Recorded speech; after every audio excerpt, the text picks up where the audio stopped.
Okay, let's open up project number 3 here, which is called Noise Filters, and this will allow us to take a very quick look at 3 of After Effects' brand new noise editing filters. If we have a look here at the composition window, we have 2 pieces of footage. They're actually identical. I've just separated them out using masks. So if I select the left one, we can see a yellow shape around it to show where the area is defined by a mask. And the same on the right-hand side. And this is the one that we're going to actually edit and do a bit of retouching on in terms of the quality and the grain. Now with the right-hand one selected, we're going to go to our effects palette and go ahead and type in the name of the first filter we're going to use, which is actually called Dust and Scratches. So let's just type in the word dust and it will come up. There's no other filter with nearly that name inside of After Effects. And this is exactly the same as the one you would expect to see inside of Photoshop, and it does pretty much exactly the same result. So I'm going to double click to apply that to my layer and bring up the Effect Controls window here. And what I'll do, just so we can see it a little bit more clearly, we're only viewing at 50% size at this point, so I'll just hit the period key and zoom up to 100%, and then just use my hand tool to just scroll down, and we can see pretty clearly the grain that's going on between these 2 pictures. So let's try and focus on the man's face and the man's jacket that we see here. Okay, now hit F3 again just to bring the effect controls back. This is a very, very simple effect. It has really only 3 settings, which is the radius, the threshold, and this one, which is pretty interesting, operate on alpha channels. So if you have an alpha channel to an image that's very poor quality or very old quality, does have dust and scratches in, you can use this filter to apply just to the alpha channel. We're obviously going to apply it to the main image itself, and that brings us down to these 2 main options. Now, radius itself determines how far the filter searches for difference among the pixels in your image, and adjusting this value will basically make the image more blurry. So you probably want to use much smaller values. Now, 1 is not really going to do too much. So if I do click and drag on that and go up to 2 or up to 3, you can see the way that it pulls the pixels together and starts to merge them in. Now it's blurring it out and obviously doing a very good job of removing any dust and scratches, but it's a little bit too much. So I'm going to bring that down to a medium of about 2, just highlight that and key it in. And then we also have the threshold value. And this actually determines how different the pixel values that have been found should be before they're eliminated using the radius. So again, use this gradually. If I just select it and use my arrow keys up and down, you can see that it does it in 0.01 increments. So it's a very, very fine-tuned filter. And obviously, if you hold down the Shift key, it will use 0.1 increments. So you can move up a little bit faster and get exactly the result that you want. So if I go all the way up to about 1, let me just pull that up there. Again, you can see that it's done a pretty good job of smoothing out, but it's just a little too much. Let me just OK that and scrub the background around. So there's our original one on the left-hand side. On the right there, it's a lot smoother, but again, just a little too smooth. So F3 will bring back the effect controls. I'm going to take the threshold down to about, let's say 0.2, something like that. And now just check the difference again between these 2. So if I just hit the 0 key now and do a RAM preview, I've actually got my work area set so it will only preview the first 2 seconds of this footage, which is all these 2 clips actually take up. But you can see the difference there between the clip on the left and the clip on the right-hand side. We've got a lot of smoothing between the original and the new one. And that in turn will obviously eliminate a lot of the grain and the noise and any dust and scratches that appear in the original clip. Now obviously applying this filter will smooth out the gray levels that you see there because you are basically blurring them together. So one thing you might want to do just to tidy this clip up is to also apply levels to it and just boost up the contrast a little bit as well. But you can see there in its simplest form, the dust and scratches filter does a great job of kind of restoring old footage and smoothing it out so you can then work on top of it with a better quality original. Now, the dust and scratches filter deals with taking footage that's slightly old and damaged and trying to restore it to an acceptable level. We have a couple of other new noise filters in After Effects 6 that will allow us to go the opposite way and take footage that's relatively new and good quality and slightly degrade it a little bit as well. So let's take a look at that. What I'll do is I'll click to stop the preview, and then down here in the timeline, I'm going to grab the center of my work area here around about 1 second and just pull that across. So we're set down here towards 2, and then I'll move my current time indicator along to just 2 seconds. We can see the beginning of our new clip, and I'll hit the B key there just to fine-tune the work area to begin at that point. Now you can see that the clip that is in view now is this clip number 2 called Central Park, and I'm going to select that because we will be applying filters to it. And at the moment we're viewing 100% size. We could just zoom down using the comma key to take us back to 50% and do a very quick preview of that, and we can see again it's just a very short clip of one of the horse and carriages moving through Central Park, and I've obviously increased the speed of that as well, which is obviously going to help us give the effect of it being old film because everything seemed to be speeded up when viewing old film. So that's a good starting point.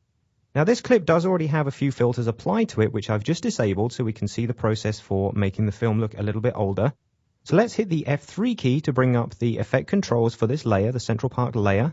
And we'll see that I have 3 filters. Now the first one is hue and saturation, which if I turn that on, I've drained all of the saturation out, so we've only got grayscale imagery in there. And if you want, you can also scroll the timeline across and just choose a point around about 2.5 seconds, nearly 3, where we have a bit more detail in here. We can see the effects that we're adding to this. I've also applied levels in here, just like I suggested on the previous clip, in order to increase the contrast and the strength of the color, so the lights are a bit lighter, the darks are a little bit deeper, and the grays have kind of been pushed in one direction as well.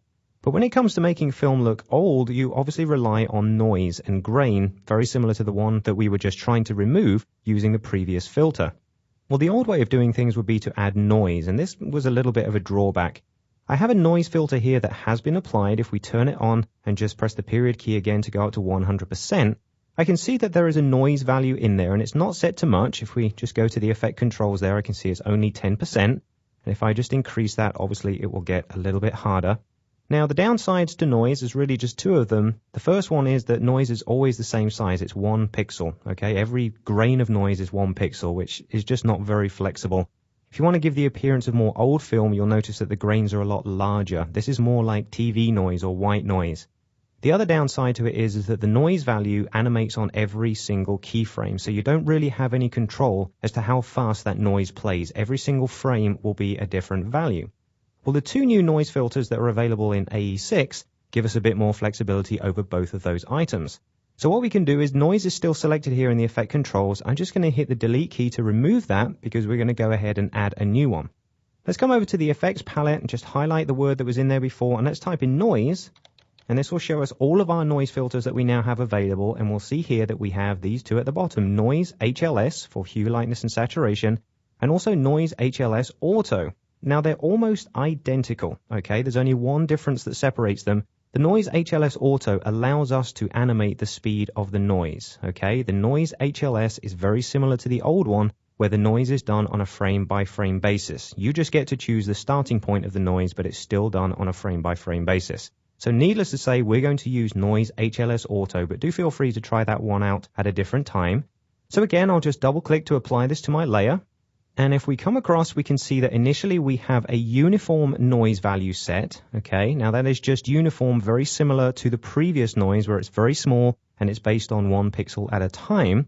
We also have a squared noise, which is a little bit more high contrast, and we also have grain. This is the new one. I'm going to come back to that in just a second.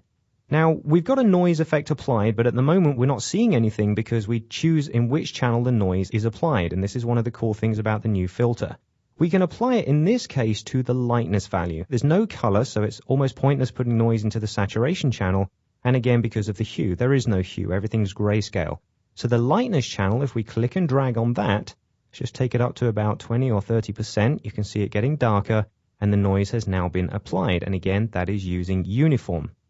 If we select the uniform value and come down and choose grain, this is where the new feature is much nicer because we have control here over the grain size. You see immediately how much that has changed. If you just go back to uniform, you can see again it's a very fine pixel by pixel grain. If we come up here and choose grain, we can now define the size. And again, it's worth probably clicking on that and using your arrow keys, and you can go up again 0.1 decimal places and get a fine-tuned value on exactly how that grain looks. And you can see the massive difference there in quality. It certainly makes it look much more realistic. Now, like I said, underneath that, if I just say, okay, we have the noise animation value. This is the speed at which the noise will animate. So if I just hit the 0 key and do a preview at this point, just a few frames is all we need just to get some motion going here. But you can see initially it's looking very much like black and white film. We've got good color contrast here, and we've got a lot of grain inside of this, which is really reducing the quality, exactly what we want to see.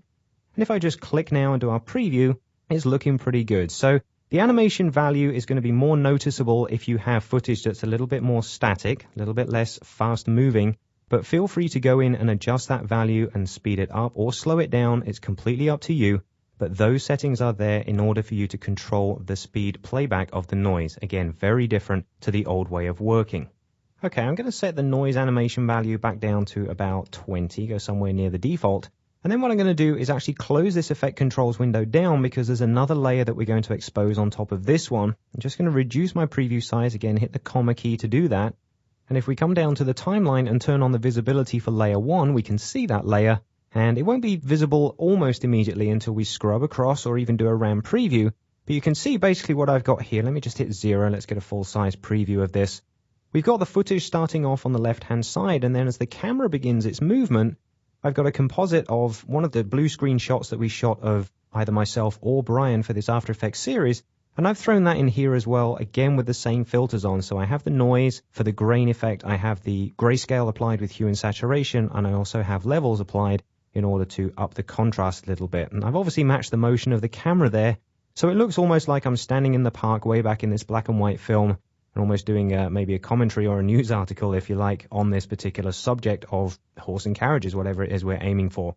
Okay, but you see there I've mixed it in quite well, just using the same grain effect, and it's very handy to be able to do that using that size. There's one more noise filter here that I want to show you, and that's why we've activated this layer. What I'm going to do is just click to stop the preview, and I'm going to come back down to the timeline and solo that top layer, the Steve keyed layer, so this is the only one that we see, and I'm going to select that because we're going to go ahead and add another filter to this. Let's come back up to the effects palette and take this final one called Noise Alpha, and I'm just going to select that and drag it onto that clip so it applies it, and let's pull the effect controls over here. Now we can see obviously we have all the other filters that have been applied here. Now what I'll do is just very quickly scrub across so we can see more of the character in the window there. And what I'll do to make this a bit easier to see is actually turn off all the other filters at this point just by dragging through the Fs there that appear on the left hand side. And again, I'll zoom up using the period key just to get this at full quality in the screen at one go. Okay, F3 to pull the window back in again. Now if I just pull this out of the way, we can see again the types of noise that we have are very similar to the ones we just saw. We have a uniform random one, so again it's using the static pixel by pixel option, and we have squared. We also have uniform animation and squared animation, and those are controlled by the animation controls down here, so we'll get to that in just a second. But at the moment, we can't really see what's going on. We don't have any amount applied. There is no specific noise. So I'm just going to go ahead and type in about 20% in there and say OK. And you'll see what happens is the transparency or the color in here has become a little bit more mottled and broken. And that's because we've edited the alpha channel. Okay, this filter applies noise purely to the alpha channel of a layer you have selected. In this case, obviously, we do have an alpha channel which keys the character out on the background.